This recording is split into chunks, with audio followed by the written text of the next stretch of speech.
Assalamu alaikum wa rahmatullahi ta'ala wa barakatuh. Chers élèves, ravi de vous retrouver encore une fois à travers votre chaîne Thaqafia. Dans le cadre de la préparation à l'examen national de baccalauréat, je vous propose une séance de révision de cours de l'immunologie. Ce cours, qui constitue la cinquième unité du programme de sciences de la vie et de la terre pour le niveau de deuxième année de baccalauréat, section sciences expérimentales, option sciences de la vie et de la terre. Avant de commencer, je vous invite, chers élèves, à voir ensemble quels sont les objectifs de ce cours dans le cadre référentiel de l'examen. Donc, ce cours, il est constitué de 4 sous-domaines. Le premier sous-domaine, notion du soi et du non-soi. Dans ce sous-domaine, il y a un ensemble de connaissances que vous êtes censés de les connaître, de les maîtriser. Définition du CMH, du complexe majeur d'histocompatibilité et détermination de son rôle. La notion du soi, les marqueurs du groupe sanguin du système ABO, la notion du non-soi et du soi modifié, les caractéristiques génétiques du CMH. Deuxième sous-domaine, les moyens de défense de l'organisme. Et on trouve les connaissances suivantes, notion de réponse immunitaire, la réponse immunitaire naturelle non spécifique, la réaction inflammatoire, la phagocytose, le facteur du complément, la réponse immunitaire acquise spécifique, à médiation cellulaire, à médiation immorale, les éléments, les mécanismes, les caractéristiques, l'ensemble, la structure du système immunitaire, l'origine des cellules immunitaires et leur maturation, et les différentes phases de la réponse immunitaire, et aussi la coopération cellulaire entre les cellules immunitaires. Troisième sous-domaine, quelques dysfonctionnements du système immunitaire, qui comprend les éléments et les mécanismes de l'allergie due à l'hypersensibilité immédiate, le sida, la structure du VH et son cycle de multiplication, action de VH sur les lymphocytes T4, l'évolution de l'infection par le VH et aussi les moyens d'aide au système immunitaire, à savoir la vaccination, la sérothérapie, la greffe de la moelle osseuse. Mais aussi, chers élèves, aussi le cadre référentiel comprend aussi les capacités que vous êtes censés de maîtriser. Comme vous le savez, l'examen national comprend 2 parties. Une partie de restitution des connaissances et une partie de raisonnement scientifique que vous êtes appelés de s'entraîner à ce genre de capacité. Et ensuite, selon le cadre référentiel, analyser des données expérimentales, décrire et expliquer les manifestations en cherchant les informations pertinentes, en les utilisant pour expliquer les phénomènes, appliquer le raisonnement scientifique, à savoir proposer et vérifier une hypothèse, proposer un protocole expérimental représenté graphiquement. Ça concernant le cadre référentiel, les connaissances et les capacités. Et on commence la première des choses quand on parle d'un système immunitaire pour défendre contre les agents pathogènes. Cet agent pathogène constitue ces éléments qui constituent le non-soi. Donc, comment l'organisme distingue entre le soi et le non-soi? Et on commence par la définition, la notion du soi et du non-soi. L'organisme est capable de faire la distinction entre ses propres constituants, le soi, vis-à-vis duquel il doit être tolérant, et ceux qui lui sont étrangers, le non-soi qu'il doit éliminer. Mais qu'est-ce que le soi? C'est quoi le soi? Le soi, par définition, c'est l'ensemble des molécules et des cellules résultant de l'expression des gènes d'un individu. C'est tout ce qui constitue l'organisme de l'être vivant. Alors que le non-soi, c'est l'ensemble des molécules dont la synthèse ne résulte pas de l'information génétique propre à l'organisme et qui sont reconnues comme étrangères par le système immunitaire. Ces molécules étrangères, qui peuvent être aussi des cellules, sont issues du milieu extérieur, peuvent être issues du milieu extérieur comme les virus, cas divers, des bactéries, des toxines, ou être simplement des molécules du soi modifiées. Aussi, nous rappelons que peuvent être des cellules qui sont au sein de l'organisme, mais qu'ils peuvent subir des mutations, par exemple, et qui produisent des molécules qui diffèrent des molécules normales. Dans ce cas, ils vont être détectés par le système immunitaire pour être éliminés. Donc, le cas des cellules mutées, par exemple les cellules cancéreuses, qui se divisent anarchiquement, aussi l'exemple des cellules qui sont infectées par un virus. Donc, ils produisent des molécules de virus et de ce fait, ils les reconnaissent comme un élément étranger. C'est un non-soi. C'est un soi qui est modifié. Maintenant, on va s'interroger comment l'organisme distingue entre ce soi et non-soi. C'est à travers l'existence des molécules qui sont de deux types. Ce sont ce qu'on appelle des marqueurs. Pourquoi on les qualifie des marqueurs? Parce qu'ils marquent les cellules. On distingue deux types, les marqueurs principaux et des marqueurs secondaires. On commence par les marqueurs principaux, ce qu'on appelle le complexe majeur d'histocompatibilité aux molécules HLA, Human Leukocyte Antigen, qui sont des molécules glycoprotéiques présentes à la surface des cellules. Et ils diffèrent d'une personne à une autre. On distingue deux types de CMH, à savoir le CMH1 constitué d'une seule chaîne peptidique transmembranaire, comme vous voyez ici, et les retrouver sur la membrane de toutes les cellules nucléées. Notez bien que le CMH1 existe sur la surface de toutes les cellules nucléées de l'organisme. Alors que le deuxième type, c'est le CMH2, qui est formé de deux chaînes transmembranaires. On le trouve uniquement à la surface de certaines cellules immunitaires. Ce sont les cellules présentatrices d'antigènes. Notez bien ce qu'on a qualifié CPA. Ces cellules qui présentent l'antigène, qui sont les macrophages, premièrement.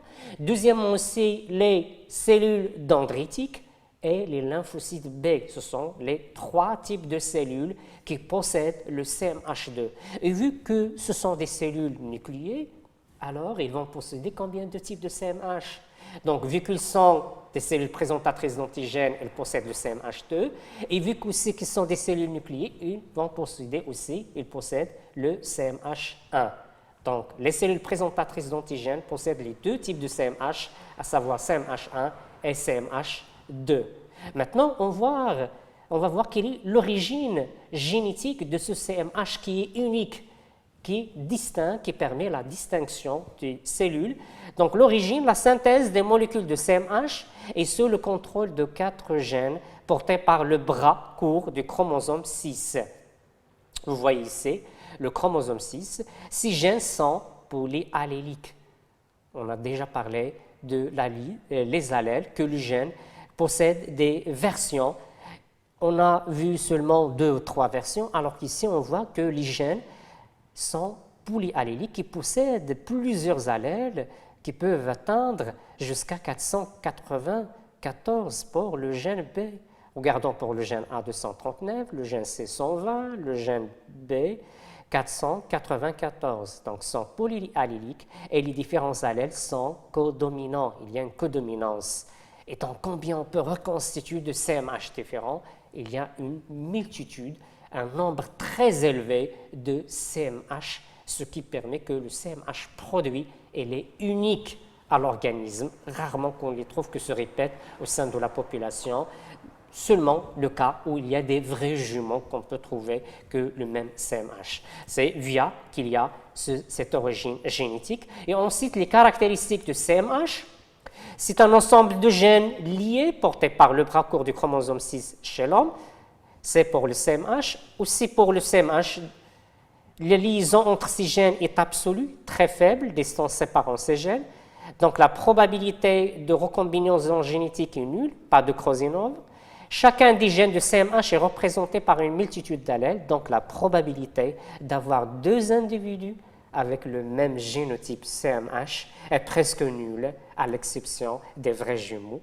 Et on note aussi que les allèles de chacun des gènes de CMH sont codominants. On note aussi qu'il y a une partie de CMH1, et il est codé par des gènes situés sur le chromosome 15. En plus du chromosome 6, c'est le cas du CMH1, il est codé par des gènes portés par le chromosome 15. Maintenant, on va voir quel est le rôle de ce CMH, comment il joue son rôle.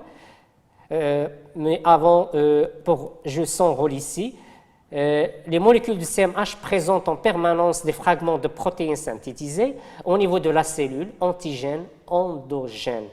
Ces fragments sont présentés par les molécules de CMH ou des fragments issus de l'extérieur, cas de phagocytes, antigènes, exogènes, ce qui permet aux cellules immunitaires de contrôler le fonctionnement cellulaire. Donc, son rôle, le CMH, c'est quoi? C'est de présenter des fragments appelés déterminants antigéniques. Donc, ces fragments, soit d'origine interne, on parle d'antigènes endogènes. Donc, le CMH qui présente ce qui est endogène, c'est le CMH1. Et rappelez-vous, on a dit que le CMH1 existe sur la surface de toutes les cellules nucléées, alors que le CMH2, il est spécialisé dans la représentation des déterminants antigéniques d'origine externe. Et ça, ce qui est schématisé ici, comme vous voyez, le cas de CMH2 donc, présente un peptide, c'est une partie protéique, mais d'où provient cette partie? Il provient de l'extérieur. Voyez-vous ici, l'antigène exogène, c'est le cas par exemple, on peut citer l'exemple de macrophage. Le rôle de macrophage, c'est lorsqu'il s'adhère à un microbe, il l'avale et elle l'ingère à l'intérieur. La digestion, donc il le fragmente en plusieurs morceaux et il présente ces morceaux pour sensibiliser les autres cellules immunitaires. Et voilà, c'est le cas, c'est un CMH2, noyau d'une CPA. C'est une cellule présentatrice d'antigènes. Aussi, pour le CMH1, il présente des peptides, mais quand vous vous rappelez, c'est un peptide qui est d'origine interne, issu de la synthèse protéique par la machinerie cellulaire. Parfois, cette protéine ou cette partie protéique peuvent être normales, soit qu'ils peuvent être, par exemple, une protéine issue d'une mutation. Et donc, est-ce que c'est une protéine qui est normale? Non, bien évidemment. Donc, il va être reconnu comme un soin modifié et il va être attaqué par les cellules immunitaires. Donc, sachez bien que le CMH1, il présente les peptides d'origine interne, antigènes, endogènes. Et maintenant, en plus des marqueurs, on a dit principaux, il y a aussi des marqueurs secondaires. Donc, ces marqueurs secondaires, c'est le cas, qui sont présents sont des marqueurs, on dit mineurs, qui sont présents sur la surface de certaines cellules. Ce sont les groupes, on parle ici de groupes sanguins. Ces groupes sanguins sont définis par la présence ou non de protéines membranaires portées par la membrane des hématies. Et comme vous le savez, les hématies sont dépourvus de noyau. Ils ont perdu leur noyau, donc ne possèdent pas de noyau. Donc, il n'y a pas de CMH. On trouve un autre type de marqueur. Ces marqueurs, ce sont des déterminants antigéniques présents à la surface de ces globules rouges. Et on cite la présence d'anticorps innés, normalement, naturellement, existent dans le plasma. Donc, je vous présente ici une image qui illustre la surface d'un globule rouge. Voyez-vous bien qu'il y a un ensemble des molécules que vous voyez. Donc, ces molécules qui sont présentes à la surface, on les voit, on zoome sur cette structure. Qu'est-ce que vous observez? Donc, rappelez-vous, il y a ici une structure qu'on a déjà vue. Donc, ce sont des glycoprotéines, une partie protéique qui se termine par une partie glucidique. Donc, elles constituent des déterminants antigéniques. Chez l'homme, on trouve 4 groupes, ce qui définit les groupes sanguins A, B, AB et O. Donc, ce de quoi? Ce sont qui déterminent aussi le principe de la transfusion sanguine entre les individus qui doivent respecter la compatibilité qui existe entre les différents groupes. Donc, l'existence de ces groupes, il est dû à quoi? À la présence de ces glycoprotéines appelées agglutinogènes parce qu'ils peuvent causer l'agglutination du sang en présence des anticorps. Et ainsi, on parle aussi de la présence des agglutinines. C'est ce qui est représenté ici dans le tableau. Les 4 groupes sanguins. À la surface des globules rouges, on trouve des antigènes, des déterminants antigéniques. Lorsqu'il y a l'antigène A, on parle du groupe sanguin A. Et on trouve dans le plasma de cette personne les anticorps anti-B. Pour le groupe sanguin B, on trouve l'antigène B et on trouve dans le plasma des anticorps innés, ce sont les anticorps anti-A. AB, on trouve les deux terminaux antigéniques A et B, alors qu'au niveau de O, on ne trouve pas de déterminant antigénique, mais on trouve au niveau du plasma les deux types d'anticorps. Et ça, c'est un marqueur. Ce sont des marqueurs qui caractérisent les globules rouges, qui permettent la distinction. Mais est-ce qu'on a cette multitude comme le CMH? Non, le CMH, on a vu on trouve CMH unique pour chaque personne. Et cette caractéristique, il est due à l'existence qu'ils sont déterminés par des gènes polyalléliques. Alors qu'ici, on trouve seulement 4 groupes sanguins. La détermination de l'origine génétique, il est due à un gène à 3 allèles, A, B et O. On signale ici un autre type de marqueur, ce sont les marqueurs aussi du groupe D ou le système, ce qu'on appelle le système Rhésus. Ça concernant le type de marqueur qui permet la distinction entre les soies et le non-soi. Maintenant, on va passer comment l'organisme se défend contre l'agent pathogène, comment il protège le soi et se défend contre ce qui est non-soi. Comment il attaque le non-soi? C'est à travers des réponses immunitaires. On distingue entre deux types de réponses immunitaires. Réponse immunitaire non spécifique, appelée naturelle innée, qui se fait par plusieurs mécanismes. L'existence des barrières naturelles, ce n'est pas proprement un mécanisme, mais fait partie d'une réponse naturelle, innée, la réaction inflammatoire, la phagocytose et le système de complément. C'est une réponse immunitaire, regardons, qui se fait immédiatement, en quelques heures, donc qui s'implique une fois l'entrée de l'agent pathogène, donc il met en route cette réponse immunitaire. À la différence, deuxième type de réponse immunitaire, c'est la réponse immunitaire spécifique, ce qu'on appelle aussi acquise avec le temps, qui nécessite une reconnaissance de l'antigène, de l'agent pathogène, et qui permet, on dit aussi adaptative, qui s'adapte à cet antigène pour l'éliminer de l'organisme. On distingue à médiation humorale et à médiation cellulaire. Et on s'interroge quels sont les éléments et les mécanismes impliqués dans ces réponses immunitaires. On commence premièrement par la réponse immunitaire innée. Comment se fait la réponse immunitaire? Quels sont les mécanismes impliqués dans cette réponse? Et on commence par les barrières naturelles. Dans l'immunité naturelle, donc les barrières naturelles, il existe 3 types.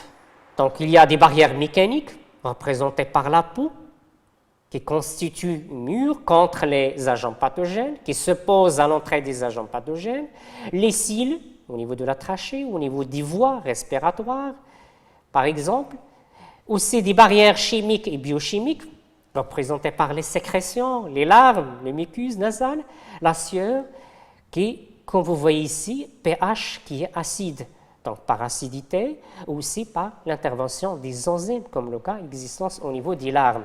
Donc on cite barrières mécaniques comme la peau, les muqueuses, les cils, barrières chimiques et biochimiques par les sécrétions, les enzymes, les substances acides, mais on signale aussi les barrières écologiques qui existent au niveau de l'intestin, donc ce qu'on constitue la flore intestinale. Au niveau du gros intestin, c'est la flore intestinale.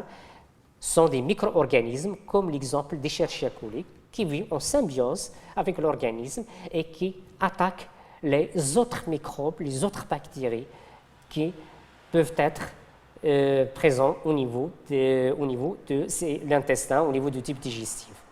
Maintenant, lorsqu'il y a une lésion, lorsqu'il y a une attaque au niveau de ces barrières, une lésion au niveau par exemple de la peau, il y aura une réaction inflammatoire. Que se passe-t-il? Donc, par exemple, au niveau d'une plaie, il y aura une invasion. Regardons ici. Donc, il y a un contact direct avec le milieu extérieur où il y a beaucoup de micro-organismes. Donc, il y aura une invasion, comme vous voyez ici. Donc, quelles sont les manifestations? Rappelez-vous les manifestations qu'on a déjà parlé. Ici, donc, on note une vasodilatation, une flèche qui signifie le recrutement, les cellules qui viennent vers ce lieu, donc ils sont recrutés vers le lieu d'infection pour stopper cette infection. Aussi, il y a des macrophages. On note qu'il y a des symptômes qu'on a déjà parlé. Donc, l'entrée des micro-organismes, ils vont être détectés par les cellules sentinelles. Qualifiées sentinelles sont les premières cellules. Les cellules dendritiques, les mastocytes et les macrophages. Qu'est-ce qu'ils vont produire? Libération des médiateurs chimiques par les mastocytes, principalement les stamines.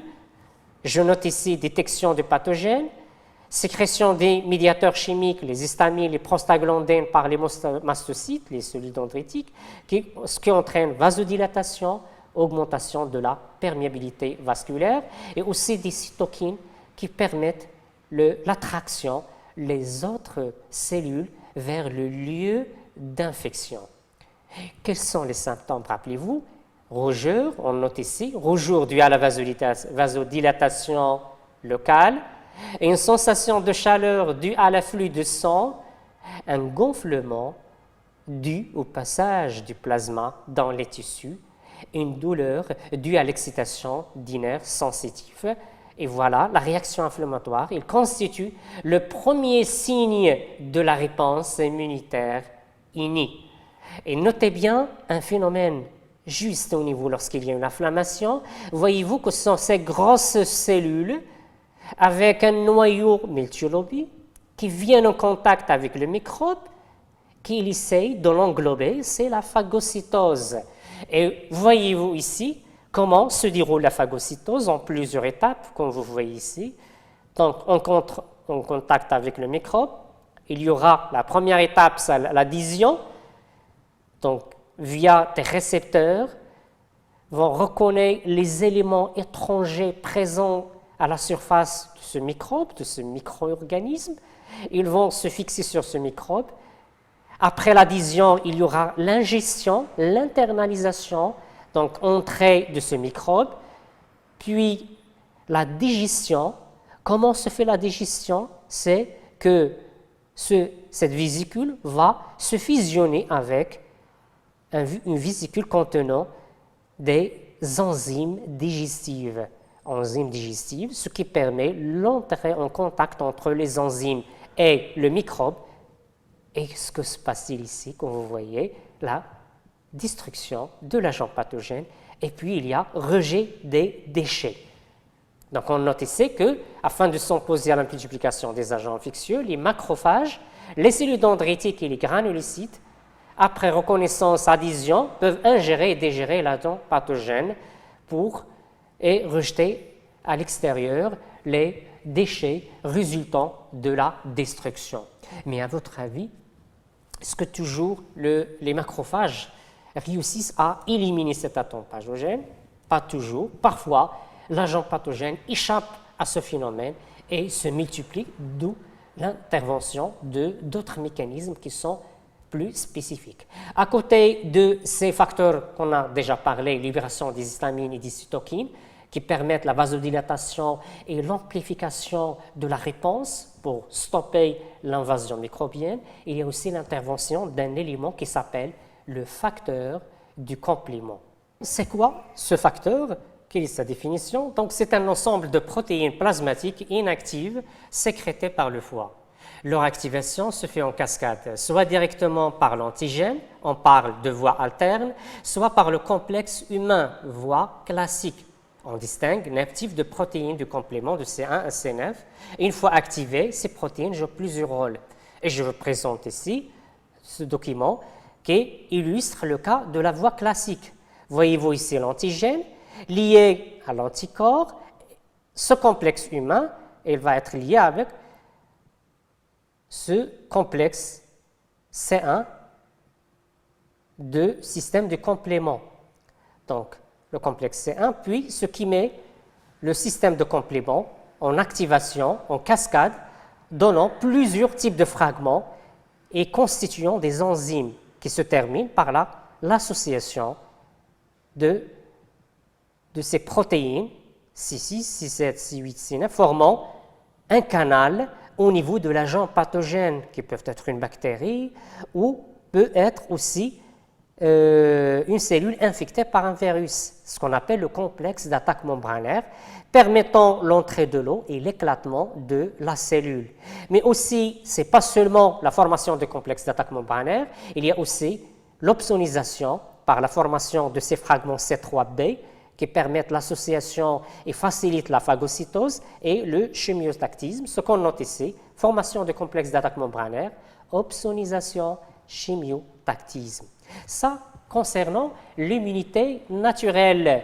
Chers élèves, on va s'interroger comment se fait l'immunité spécifique. Parfois, cette immunité elle est insuffisante de l'intervention des mécanismes spécifiques permettant d'éliminer l'agent pathogène. Donc, c'est une immunité qui est adaptative pour s'adapter à ce genre d'antigènes. Et on distingue une réponse immunitaire spécifique à médiation immorale.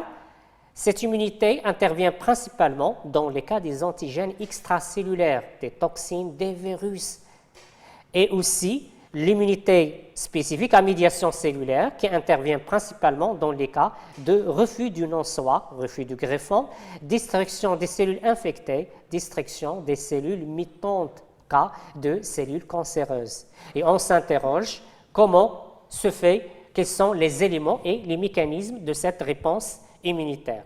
Maintenant, on va commencer par le sous-système immunitaire, de quoi il est constitué, comme vous voyez ici. Donc, le système immunitaire, il est formé d'un ensemble d'organes, de molécules et des cellules. Donc, les organes lymphoïdes, quand on trouve il y a des organes lymphoïdes centraux, thymus, moelle rouge, moelle osseuse, centraux parce que ce sont les lieux de production et de maturation des lymphocytes, et il y a aussi les organes lymphoïdes périphériques, à savoir les ganglions. Ici, la rate, on trouve des tissus au niveau de l'organisme. Les amygdales, par exemple, ici, ce sont des organes lymphoïdes périphériques. Donc, notez bien que le système immunitaire il est formé en plus d'organes, des cellules immunitaires et des molécules, comme on a déjà signalé dans le cas de l'immunité naturelle, le système de complément, les cytokines qui sont libérées, les histamines, ce sont tous des molécules, toutes des molécules qui interviennent dans la réponse immunitaire. Donc, ces organes, lymphoïdes centraux, lieu de production et de maturation des lymphocytes, et organes lymphoïdes périphériques, lieu d'accumulation et de rencontre des cellules de l'immunité avec les agents pathogènes. Maintenant, on va s'interroger quelle est l'origine de cellules immunitaires, plus précisément. Donc, voyez-vous, l'origine, on a dit que c'est au niveau de l'os, donc la moelle osseuse rouge. Au niveau de l'os, au niveau de la moelle osseuse, on trouve, il y a des cellules souches, différentes cellules souches, des cellules sanguines. Ce sont les cellules à l'origine de toutes les cellules sanguines. Quelles sont ces cellules sanguines? C'est ce qu'elle présente ce document. Cellules souches pluripotentes. Pourquoi on dit pluripotentes? Parce qu'ils donnent plusieurs types, plusieurs variétés des cellules, qui se différencient en deux types de cellules, les cellules souches lymphoïdes, les cellules souches myéloïdes.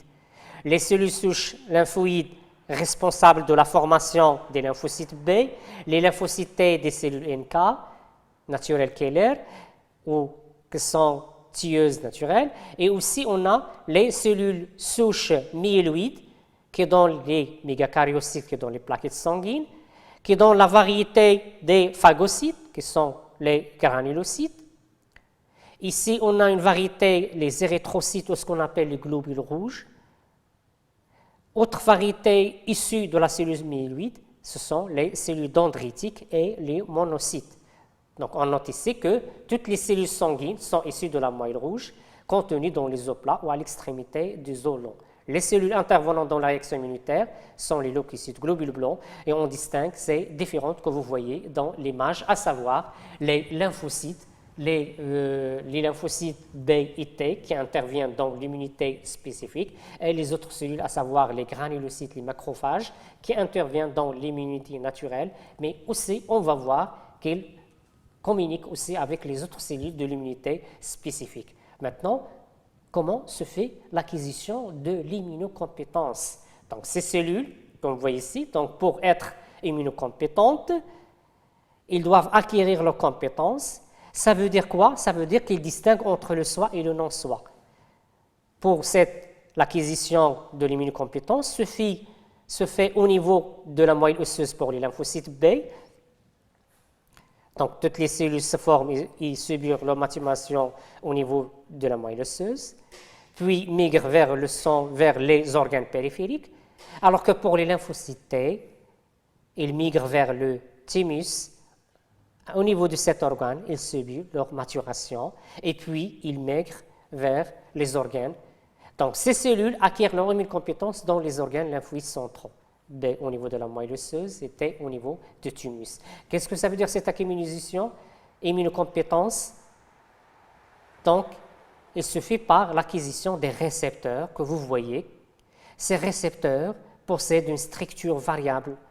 Cette structure, elle a une forme déterminée qui permet l'association avec pour distinguer entre le soi et le non-soi. Donc, les cellules qui reconnaissent et qui se lient avec les molécules du soi vont être éliminées lors de ce phénomène. Voyez-vous ici, donc, les récepteurs. Donc, pour les lymphocytes T, ce sont les TCR, avec CD4 pour les T4, T8 ou TC, le CD8, et pour les lymphocytes B, le récepteur qui s'appelle le PCR. Chers élèves, on va s'arrêter pour cette partie, pour cette séance, et je vous donne un rendez-vous pour la séance prochaine. Et merci pour votre attention.